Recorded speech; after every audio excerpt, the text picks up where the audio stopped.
O símbolo desse vírus é as infecções que a gente está levando adiante. Que tipo de infecções a gente está levando adiante?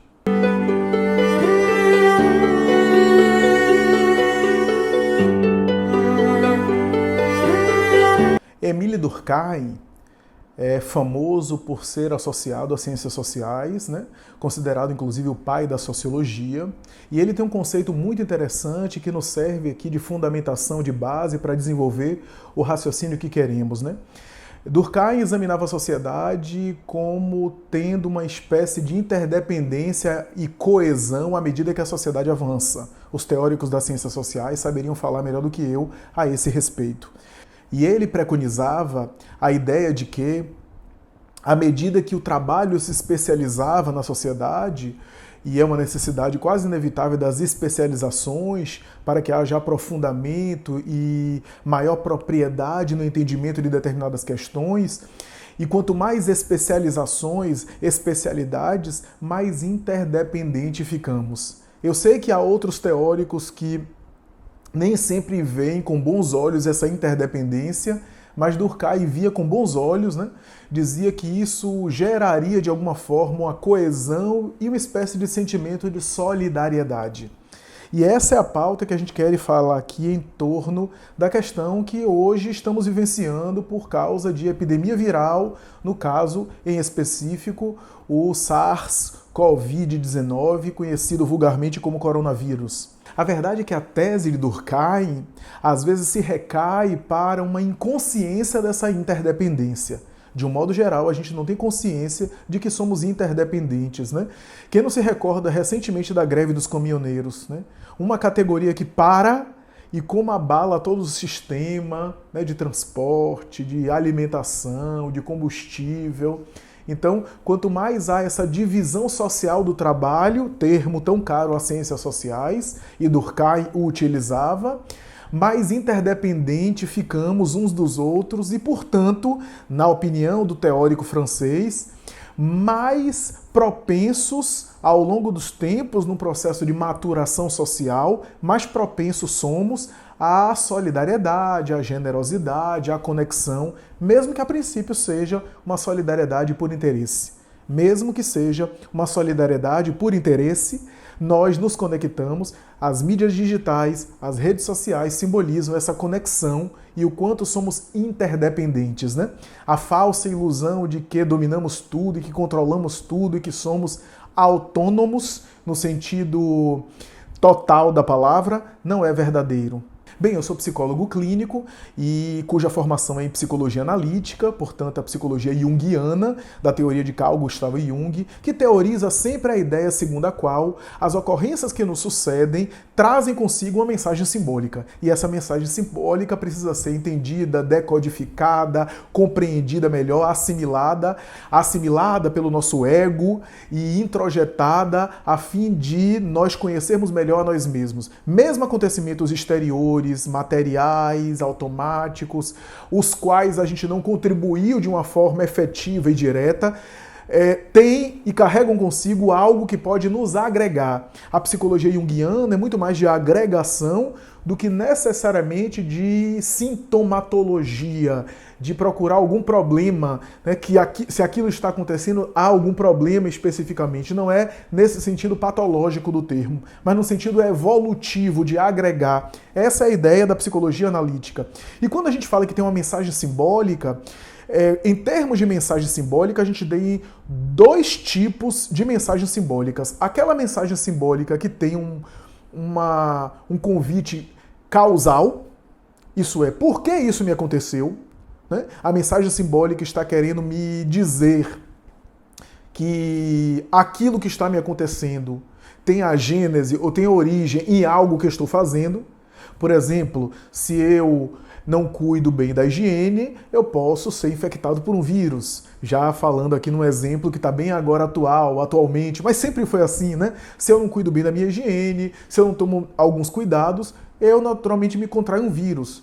Ou, se eu quiser uma outra explicação, se eu como demais, eu posso ter problemas gastrointestinais. Então, o problema gastrointestinal aponta para um hábito de vida, para um estilo de vida que não está muito bem adequado. o vírus infectado, a problemática da enfermidade pode sugerir que eu não cuidei bem da minha higiene em determinado âmbito. Portanto, isso é uma mensagem simbólica que tem um caráter causal, né? Por exemplo, do ponto de vista aqui mais amplo, a gente pode dizer que nas perspectivas religiosas, os sistemas religiosos, de uma maneira geral, adotam muito essa perspectiva causal. Então, se você, por exemplo, está sofrendo alguma coisa, é fruto de um pecado, de alguma coisa errada, de uma causa anterior, de algo que foi desencadeado, da desobediência por Deus e assim por diante.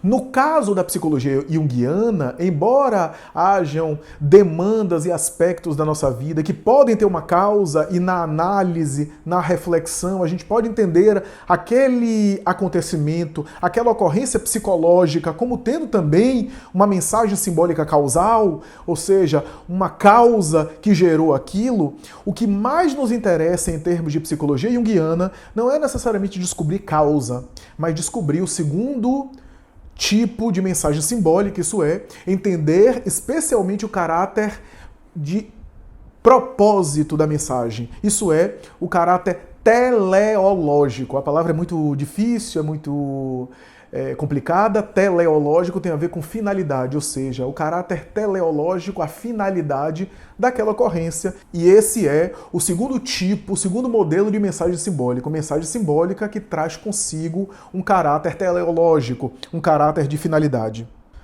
Vamos falar da epidemia do coronavírus. A epidemia do coronavírus, do ponto de vista material, está aí explicada, está aí uma ocorrência, uma fatalidade. De vez em quando a humanidade sofre surtos de virais nesse sentido.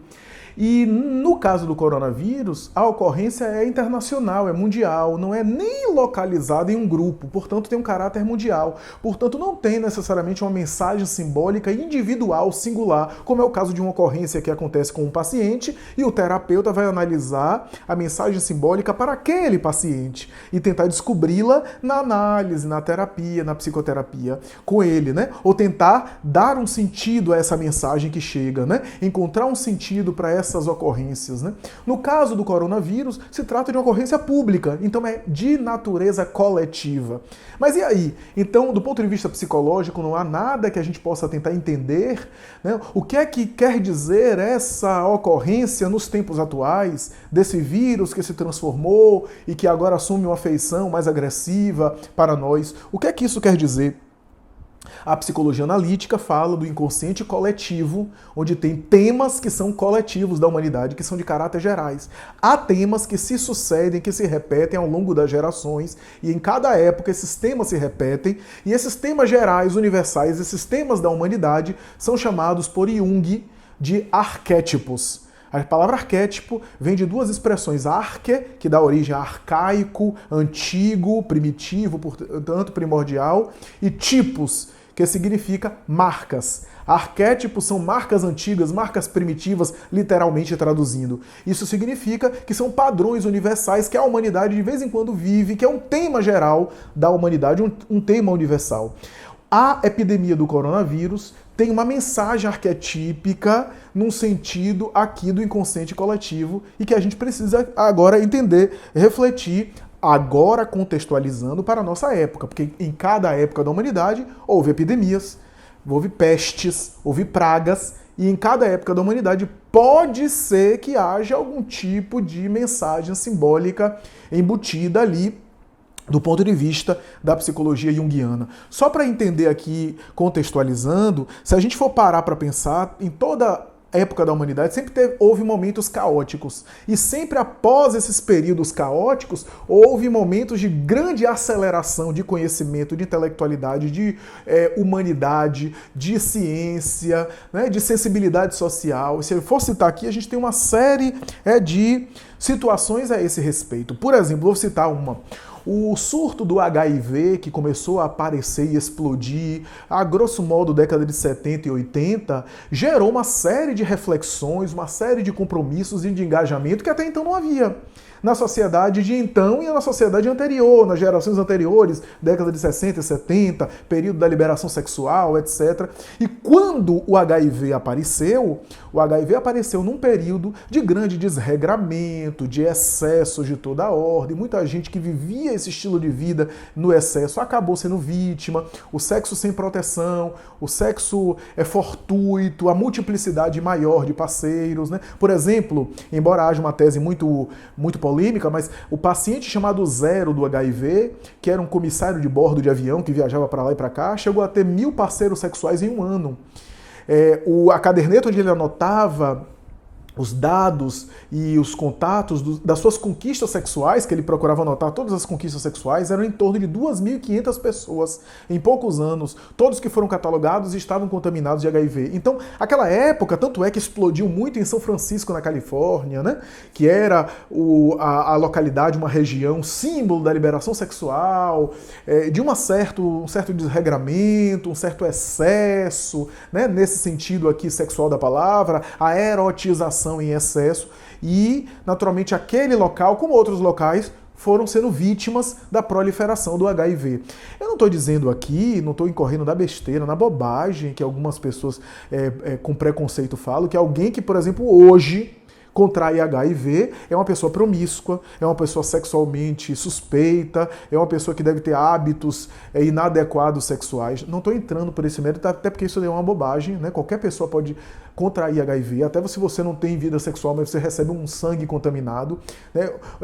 Uma das categorias, um dos tipos que mais tem HIV hoje em dia são mulheres casadas, olha só, por conta, às vezes, da contaminação dos seus parceiros que levam para casa. Então, não estou entrando nessa bobagem, é bobagem falar isso. Eu estou dizendo que na época em que o vírus surgiu, na época em que ele apareceu, a mentalidade cultural de um modo geral, e nem estou dizendo que todo a idético daquela época era necessariamente erotizado e excessivo. Eu estou dizendo que na época que surgiu, a mentalidade era uma mentalidade de um sexo mais descompromissado, sem proteção, sem cuidados.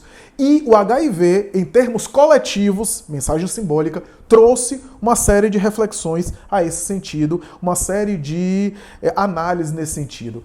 Vou citar um outro exemplo claro e básico. Segunda Guerra Mundial. Após a Segunda Guerra Mundial, nunca houve tantas preocupações humanitárias como então. O que significa dizer que, do ponto de vista da psicologia humana, não havia tanta preocupação humanitária. Já havia organizações, já havia a Liga das Nações Unidas, já havia algumas organizações como a Cruz Vermelha, que começou antes, né? Mas para ter gerado aquele caldo de cultura do nazismo, do Terceiro Reich, da intolerância, da morte de milhares de pessoas, não apenas na Alemanha de Hitler, mas no comunismo soviético de Stalin, mais ou menos na mesma época, e assim por diante, nós percebemos que no fundo, as preocupações humanitárias e o senso de igualdade, de preocupação, de sensibilidade social eram muito mais teóricos do que necessariamente internalizados na criatura. Após a Segunda Guerra Mundial, nunca houve tantas preocupações humanitárias. Nunca houve. Só para citar um exemplo, após a Segunda Guerra Mundial, além do desenvolvimento científico que foi usado tanto por bombas, por arma nuclear, por massacres em campo de concentração na Alemanha, e a Alemanha inclusive progrediu muito na medicina depois disso, e tantas outras coisas, e ofereceu à humanidade mais tarde tanta contribuição médica, tanta contribuição de saúde, né? Apesar de ter essas experiências começado de maneira macabra, nós temos, por exemplo, preocupações humanitárias extraordinárias, organizações que começaram a ser fundadas e aparecer de uma maneira impressionante. Por exemplo, a Cruz Vermelha Internacional que eu citei, já havia antes, mas assumiu uma dimensão mundial, inclusive reconhecendo alguns erros. A Cruz Vermelha Internacional nunca mais... É uma outra organização depois de 1945, né? E se tornou um modelo de referência após os seus erros na Segunda Guerra Mundial. Vou citar outro. Declaração dos Direitos Humanos, 1948. Isso é, depois do final da Segunda Guerra Mundial, que ocorreu em 1945.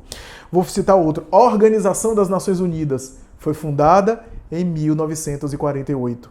Direitos da criança, direitos de minoria, uma série de ONGs, uma série de preocupações, né? A Declaração dos Direitos Humanos que eu citei aqui, outras preocupações humanitárias que surgiram depois da xenofobia e da intolerância, do totalitarismo nazista da Segunda Guerra Mundial. Então, essas ocorrências dolorosas, às vezes, trazem consigo a mensagem de agregar alguma coisa. Às vezes a gente não entende, sofre muito para gerações futuras compreenderem melhor.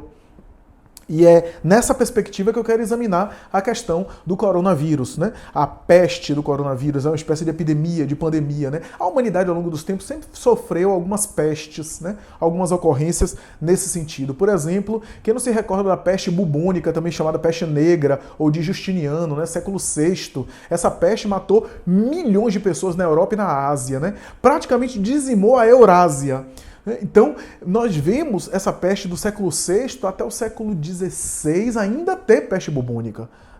Ainda ter peste bubônica. Então é impressionante ao longo dos tempos. Né? A gente teve a peste branca, chamada tuberculose também, né? Que dizimou muitas vidas, né? Que varreu populações. A gente teve a hanseníase, que era também infecto-contagiosa, né? E que era, inclusive, símbolo de determinadas épocas da Idade Média, né? Que está citada, mencionada em textos bíblicos, em textos religiosos, lepra, né? Esse era o termo que era colocado. Né? A gente teve outras epidemias como varíola, né, que dizimou populações, né, que chegou até o século XX, 1977, foi a última ocorrência de varíola, que inclusive recebeu uma fotografia, uma criança toda com as marcas da varíola, uma foto inclusive triste, né?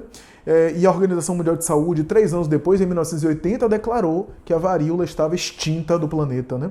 E tantas outras ocorrências a gente pode aqui citar, né? A gente fala em gripe. A gente teve a gripe espanhola de 1918, né? O atual H1N1 vem dessa gripe espanhola, né? Que mais tarde se modificou, né? Com uma cepa diferente e foi chamada também de gripe suína, né? SARS, MERS, né? E agora o Covid, né? Então essas epidemias, né? Só para falar, tem outras ocorrências também como febre amarela, malária, ocorrências que são frutos de mosquitos, né? De picadas de inseto, que também se tornaram epidemias, né? A verdade é que do ponto de vista psicológico, tudo isso tem impulsional da humanidade para frente, seja na produção e no melhoramento, na elaboração científica, seja no sentido também humanitário, humano. A humanidade vai desenvolvendo sensibilidade com essas ocorrências, vai ficando mais atenta. Eu não sou um pessimista. Acredito pessoalmente que todas essas ocorrências vão agregando conhecimento, vão agregando repertório maior para a humanidade. Né? E aí a gente fica pensando, qual a reflexão que eu posso fazer em torno do coronavírus? O que é que o coronavírus pode estar nos ensejando nos dias atuais? A primeira coisa que eu gostaria de dizer é que o coronavírus, em função dessas infecções, nos impulsiona a voltar para dentro. Outras pessoas já estão falando isso. Voltar-se para dentro. Mas voltar-se para dentro não é só conviver em família e ficar brigando e ameaçando separar. Voltar-se para dentro é no sentido de estar dentro de casa, mas dentro de si mesmo. Estar mais interiorizado, estar mais atento à qualidade das nossas relações, porque nós estamos vivendo um momento que a gente está muito afeito à quantidade. As redes sociais e as mídias digitais dizem isso. Quantidade de relacionamentos. Então a falta de contato físico gera às vezes uma interiorização e uma atenção maior para a qualidade dos nossos relacionamentos. Nós que até agora estávamos tão preocupados em contatos digitais, mídias digitais, perguntamos agora qual é o sentido disso? Qual é o sentido disso? Eu não posso ter contato pessoal. Olha que a gente fugiu tanto do contato pessoal para ficar em WhatsApp, para ficar em redes sociais, e agora que a gente não tem um contato pessoal, o que é que adianta a gente estar nas mídias? Agora a gente pode. Qualquer um pode ficar em casa e se relacionar com inúmeros do entorno e deixar a família de fora dessa história e ficar contactando todas as pessoas e tendo várias amizades virtuais. Agora, inclusive, ninguém vai criticar, porque agora pode. E por que as pessoas não estão fazendo isso? Porque as pessoas estão aproveitando para conviver mais. Porque não faz sentido você ter uma vida digital sem uma vida pessoal, sem uma vida real. A gente que tentou fazer isso o tempo todo, criar uma vida digital como se fosse uma alternativa à nossa vida real, quase que uma narrativa diferente. Porque quando a minha vida digital é uma extensão da minha vida real, ok, eu tenho uma vida e eu expresso um recorte da minha vida na vida digital. Mas quando eu crio uma alternativa à minha vida, porque a minha vida é tão ruim, é tão insatisfatória, é tão decepcionante para mim, que eu tenho que criar uma narrativa diferente e eu viver nessa narrativa, eu estou me iludindo, eu estou me enganando, né? E a gente faz isso muito, a gente faz muito isso, né? E aí, nesse período, qual é o sentido disso? A gente passa a perceber que a vida digital, a vida virtual, só tem sentido quando está a serviço da vida real, da vida presencial. Vou chamar assim da vida presencial, porque a vida virtual pode ser também real, mas a vida presencial. Então, esse é um sentido, é uma reflexão que o coronavírus vem nos trazer. Uma outra coisa que eu gostaria de chamar a atenção para uma mensagem simbólica do coronavírus é a valorização do indivíduo. A gente sempre tentou consertar a humanidade a partir do coletivo e nunca deu certo. Política, lei, né, decreto, mobilização social, conscientização pública, vamos aí fazer passeata, vamos aí fazer acontecer. Nunca deu certo. Nunca deu certo a gente mudar a humanidade pelo coletivo. E essa experiência atual nos faz voltar a atenção para o indivíduo e não para o coletivo. Cada indivíduo é importante, porque um indivíduo pode contribuir muito com essa situação, a fim de acelerar o processo e a gente ficar livre desse vírus rápido. Ou um indivíduo pode produzir um desastre se um indivíduo, ele se contamina e sai contaminando um monte de gente e fica nas aglomerações. Um indivíduo pode levar o sistema de saúde todo a colapso. Ou você acha que nos hospitais tem tubo e ventilador suficiente para entubar todo mundo que vai ter complicação respiratória? Porque o problema não é pegar, o problema é todo mundo pegar de uma vez. Porque se todo mundo pegar de uma vez, não tem leito, não tem lugar suficiente. Nesse momento a gente tem a importância do sujeito, e Jung já falava isso na década de 50 do século passado. Precisamos olhar mais para o indivíduo, a natureza humana, entender a natureza humana e trabalhar o sujeito, o indivíduo. Hoje a gente está vendo isso na prática. Um indivíduo pode acabar, Por isso que a gente vê os médicos aí nas redes sociais. Por favor, fique em casa, fique em casa, fique em casa. Você pode fazer diferença, fique em casa. Você pode nos ajudar. Se você não ficar em casa, vai colapsar tudo. Ou seja, o poder que um indivíduo tem.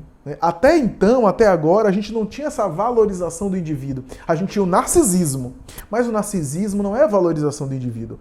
A cultura narcisista que a gente tem é o apego à imagem, a imagem que eu projeto, e o apego às coisas, a atenção e a valorização das coisas que eu posso consumir. Isso é narcisismo. E a imagem que eu posso projetar. Eu estou falando do valor do indivíduo e não do seu narciso, do seu ego. Eu estou falando da valorização disso, porque um indivíduo que contamina pode chegar em casa e já contamina a família. Nós estamos conectados e somos interdependentes na visão de Émile Durkheim. E um indivíduo também pode fazer muita diferença para o bem. Valorização do indivíduo, voltar-se para dentro, vida digital e vida real. O último que eu gostaria de dizer é a ausência de controle. Quando a gente vê um vírus desse propagando, a gente pode pegar no ar, a gente pode estar numa fila de supermercado pegando alimento para casa e alguém está infectado e esse alguém está sem saber e a gente pegar. A gente não tem controle. Esse vírus é para mostrar para a gente que a gente tem a falsa ilusão que a gente está controlando as coisas e não controla. E quanto mais controle a gente quer ter, mais insegurança a gente tem. Então esse vírus vem trazer também essa mensagem. O desespero não vai adiantar em nada. O vírus tem um potencial letal muito menor do que outras coisas que a gente já conhece. Dengue, sarampo, as próprias gripes, a própria H1N1, que tem um potencial maior. Esse vírus tem um potencial menor. Não vá se contaminar com a proliferação de mensagens assustadoras, porque eu tenho recebido mensagem toda hora de pessoas bastante contaminadas, assustadas, em alerta, totalmente assim, instáveis, desesperadas. Não vá se contaminar com isso. Não se deixe empolgar por isso. Não se deixe... Tome seus cuidados, né? Tome seus cuidados, faça tudo conforme a orientação, né? Mas não deixe de viver sua vida, não seja tomado por um desespero, né? Porque o desespero não vai ajudar em nada. Pelo contrário, vai diminuir a sua imunidade, e você precisa de imunidade. A imunidade sua é que lhe defende do vírus. E se você já está com algum sintoma ou já contraiu, a alimentação, água, hidratação muita, alimentação, alguns alimentos que fortalecem a imunidade, evitar bebida alcoólica, porque a bebida desidrata e enfraquece a imunidade. que você vai ficar muito bem. E cuide do seu emocional. Gerencie as suas emoções para você ficar bem, porque as emoções afetam muito a nossa imunidade. Isso é chover no molhado, todo mundo que lê sobre isso, que investiga sobre isso, sabe do que eu estou falando, então não estou falando nada daquilo que não seja conhecido. Evite a paranoia. Paranoia que é tão letal, tão complicada e que tem levado pessoas ao descompasso quase absoluto. E é aqui que eu quero concluir. Essa paranoia é efeito colateral das informações que a gente tem proliferado. O símbolo desse vírus maior que eu tenho pensado aqui, e isso foi conversa de um paciente meu comigo essa semana, o símbolo desse vírus é as infecções que a gente está levando adiante. Que tipo de infecções a gente está levando adiante? Como é que a gente tem contribuído para infectar as pessoas de quê? O que é que a gente tem infectado? Tem infectado as pessoas de saúde, de equilíbrio, de boa cultura, de informação, de literatura substancial? Ou temos infectado as pessoas de fake news, de maledicência, de fofoca, de viciações, de pessimismo, de desespero, de paranoia? Então, eu acho que esse vírus é o símbolo das nossas infecções simbólicas, de como a gente tem vivido uma cultura de infecção. Infecção de ódio, infecção de intolerância, infecção de briga política. Essa é a mensagem que eu acho mais substancial a respeito desse vírus. Se cuide, fique bem e continue assistindo o nosso canal Analisadamente, e-mail menteanalisada@gmail.com e até a próxima.